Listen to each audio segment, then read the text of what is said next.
水高社所在地民德里致力于保留眷村文化，3号举办迄个年代迄个味灌园食味，号召多位美食馆户返来后头厝，并且邀请到手工粉圆老师傅李明华现场示范教学。主要看你的程度啦、时间啦，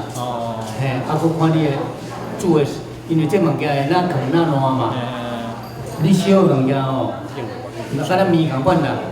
你面当啊煮个嘛，烧烫嘛好食，爱烫一下，这粉圆这嘛同款。李明华先生呢，他之前在民国80年的时候也居住在水交社，那曾经他们在三星世界也摆过摊位。那也在立兰市场的黄温市场这边也摆过摊位。那后来因为建村改建之后，他们就搬回嘉义去了。那我觉得一个好的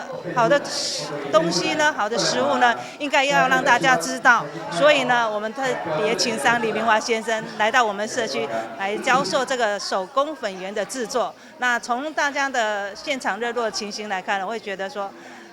非常气氛非常的好，也让大家可以体验到怎么来做这个手工粉圆。民德里这届也结合教育部青年发展署青年社区参与行动计划人力甲资源，设计推出灌园美食工坊系列活动。3号的体验活动是手工粉圆的制作，为后礼拜3开始，也阁有规划眷村怀旧活动，邀请大家做伙来认识眷村的现代之美。